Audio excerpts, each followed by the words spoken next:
Dear friends, Wilbert works in Gloucestershire on the Dean Forest Railway. He kept asking if he could meet Thomas, and at last the Fat Controller managed to arrange it. The visit was not without its mishaps, but I know that Wilbur enjoyed himself. We hope that you will enjoy the stories of his adventures on the island of Sodor, as much as he and the other engines did. The author. The Scottish twins, Donald and Douglas, had been really busy working on the railway. They'd been pulling long trains of freight cars and heavy express trains. Sir Topham had noticed the situation and had an idea. He talked to them. I've been noticing how hard you've been working, so I'm going to borrow an engine from a friend of mine at the other railway to help you two and some other engines too for a few days or so. That way you won't have to be so busy anymore. So he took the train that goes to the other railway to see his friend and told him about the situation. The friend took him to see a smart saddle tank engine named Wilbert and said he can have him work on the railway as long as he can. My railway is kind of out of control right now, so my engines need some help, and you're the right engine to help me. Your owner said that you can work there as long as you like. Would you like that? Oh, my, sir. Yes, sir. I would love to work there. Excellent. You'll start right away then. When Sir Topham had got back to the island, he told the engines at the shed about Wilbert. Percy was excited the most. Another saddle tank engine? That's wonderful. When will he be here? He'll start working here tomorrow, but if you think you're going to start working with him, then I'm afraid you're wrong. I want him to start working for Doug. Then you might not be able to meet him. Oh, okay, sir. I understand. That's a good engine. I want you all to be nice to him. Remember, a happy engine is a useful engine. But the engines weren't happy the next day. It was raining hard and none of them wanted to come out and work. But they had no choice since the passengers and trucks were waiting for them. When Percy was getting ready for his train, his driver made a joke. Now, this is the sort of weather that you can make porridge. Porridge? What's that? Well, it's a type of food that a human can eat. It's a mix of oatmeal and water, and it becomes some sort of soup, and then add some sugar and milk. It's pretty delicious. Percy was still curious what it actually looked like, but there was trouble ahead. At a station, the man was trying to stack up bags of oatmeal, but the bags weren't tied properly. Just when they were about to be finished, they could hear Percy coming towards them to pick up the bags. So one of them swung the bag on top, and the pile toppled over. Some of the bags landed on the rails while the others were still on the platform. But oatmeal spilled all over the place. Percy saw the bags on the rails and tried to stop, but it was too late. Oatmeal splattered all over Percy, and the rain turned it into sticky soup. Oh dear, Percy. I guess you have to figure out what porridge is now in the hard way, except you're supposed to eat a nut pile in it. Percy didn't laugh at all. He didn't find it funny, nor did Sir Topham Hatt. He telephoned the signalman to switch the points to Thomas's branch line so Wilbert can go that way instead of Duck's branch line. Wilbert soon met Percy and was very excited to finally meet him. I really wanted to meet you, but I didn't want to meet you like this. My driver says porridge is good to eat, but I don't think he meant it like this. The two engines laughed about it, and Percy was sent to the work so he can get cleaned off. Wilbert was staying with Thomas and Toby while Percy was at the works getting clean. They were talking to know more about each other. You know, Thomas, you're really lucky to have a really long line. Mine is only 1.5 miles long with only 2 stations at each end. And the scenery looks absolutely wonderful too. My driver said that it gets better at the valley. It seems like anyone can volunteer to go up there. Well, I wouldn't say that. There's a danger sign that everyone needs to follow. I ignored it once, and boy was it a big mistake.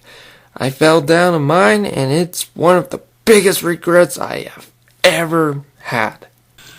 A mine and danger sign, you said? That reminds me of the time when an engine who used to work on my railway did that. Really? What was he like? Well, he didn't have a name. He only had a number, 16. He worked at the steelworks, and his only job was to take away the waste to the top of the hill called the tip. He got very tired of stopping at the exact same place. So he wanted to go past the sign so he could see what it looks like there. His driver noticed his idea, and he told him not to. If the sign says danger, then you mustn't pass it. I can take care of myself, and I will go past it someday. Don't do that. It's stupid and idiotic. You must follow the rules. But 16 paid no attention to him. He was making a plan. One wet and cold day, he finally got his chance. He told the trucks to push him past the sign. The rails were slick to move on. They pushed him along with them. His driver tried to stop, but it was no use. They finally stopped right after they passed the board. His driver was very cross. You silly engine. I know it was your idea. You wanted to go past that sign, so you waited for the right time to do it and asked the trucks for help. 16 was about to reply, but got interrupted by the foreman. What in the flaming world is going on here? Don't you know it's dangerous to go past the board? Well, I certainly do, but 16 here found a way to go past it. Well, you better come with me, driver, and get your engine back to where it belongs. So his driver jumped out, but as soon as the foreman started walking away, there was trouble. The ground below 16 started to shake. The tracks were starting to fall apart. His fireman knew that if he tried to move 16, he'll make it worse. So he jumped out just in time as 16 slid down the slope.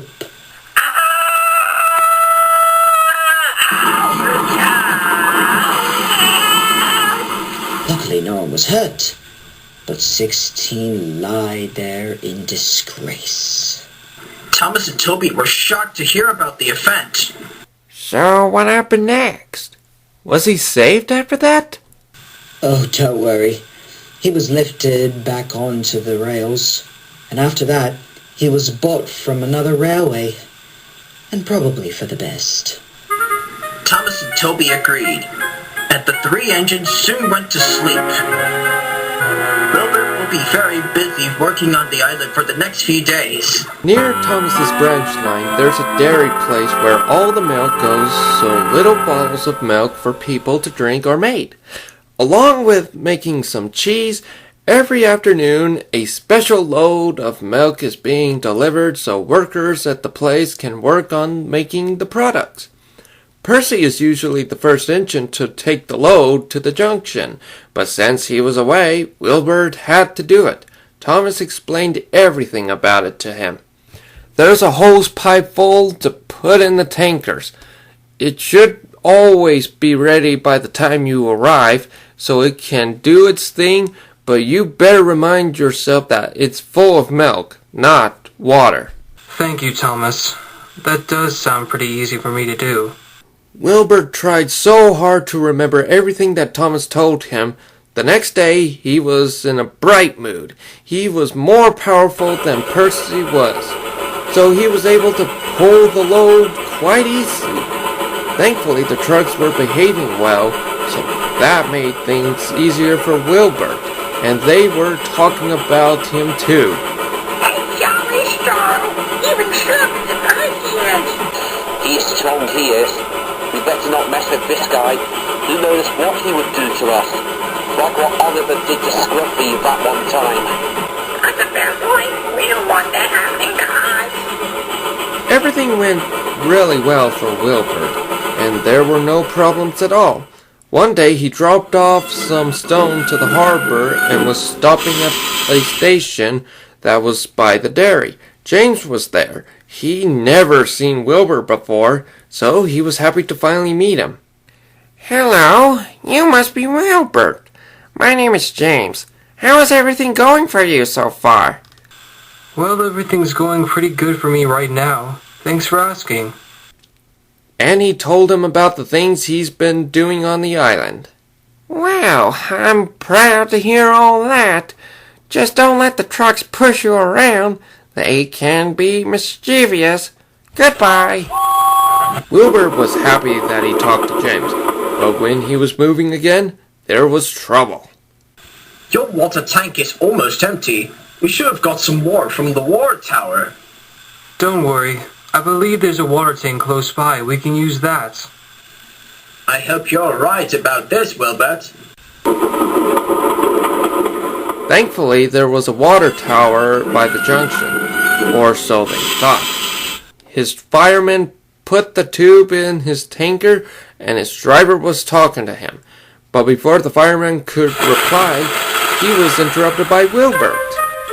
Fireman, I think we got the wrong tube. Instead of water, Wilbert was covered with milk. His tank was already full of it, so there was no way to change it. Oh no, don't worry, Wilbert. I'll call for help. He called for someone to help Wilbur to get to the works and get all the milk out of him. Later that day, Thomas came to help him. Well, didn't I say that you need to be more careful with what tube you're using? It sure looks like you forgot right away. I guess you're right, Thomas. I'm still learning by all of this. That's alright. Besides, you and Percy make a great pair. Why would you say that? Because he had the porridge before he left, and now you have the milk. The two engines laughed about it, and the workmen cleaned out all the milk out of him and replaced it with water. The next day, Wilbur was back at work, and was being more careful with what he was doing. I sure hope nothing like that happens to him again. Don't you? It has been a few days since Wilbur started helping the island while Percy was away. Even though there were a couple mistakes, but other than that, things worked out like clockwork. Percy finally came back from getting fixed. He was ready to get back to work. The four engines were having a chat when Sir Topham Hatt came to talk to Wilbert. You did a really great job working here, Wilbert, other than using milk instead of water. No need to remind me of that, sir. And I'm very sorry about that. It's alright, Wilbur. It was an accident that the workers were able to fix. Anyway, since Percy is back, you can now work for Duck on his branch line. Wilbur was excited to go work with Duck, but he also knew it meant he had to leave Thomas and the others. They said their goodbyes, and he puffed away to start his new job. When he caught up with Duck and Oliver, they greeted him and made him feel welcome. Duck had Wilbur to be at the front of his train so he can see what the rails were like. He enjoyed all of it, although it was very different compared to the other railway where he works. The next day he went to the docks to pick up a load for the miniature railway engines. Mike, Bert, Rex, and a new diesel named Frank were very pleased to see another engine they haven't seen before. They enjoyed talking to each other. Wilbert made sure that the trucks were behaving well for him. He heard about some offense that the others had because of them. He remembered what the Scottish twins had told him about keeping them in order. But that didn't go well one day. He was at the ballast again to drop off more trucks, when all of a sudden, one of the trucks came off the rails. What was that? His fireman checked the damage, and he had some bad news. One of the couplings snapped and caused the truck to derail. Now what are we going to do? I have no idea. I once have a load that needed to be glued together because the coupling snapped. Maybe that can work. I'm afraid that won't work. We need more than just glue. What can we do? Wait a minute. I can see some heavy wires over there. Do you think we can do anything with those? I don't think so. We can't move all these trucks by wires.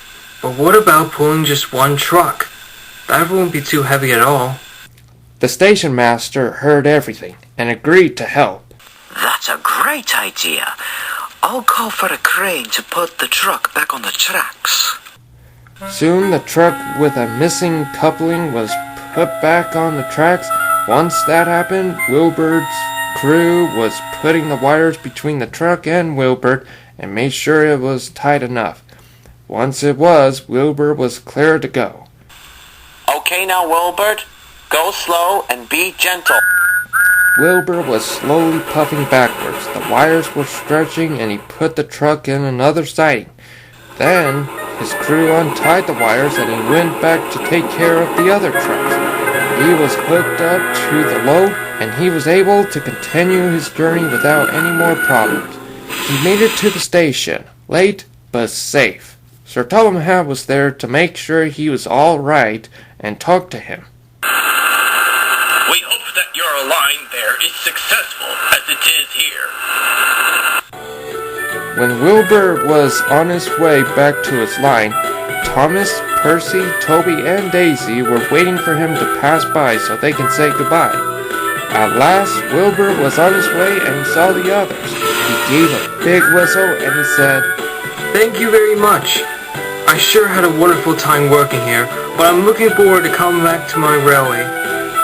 Goodbye and thank you.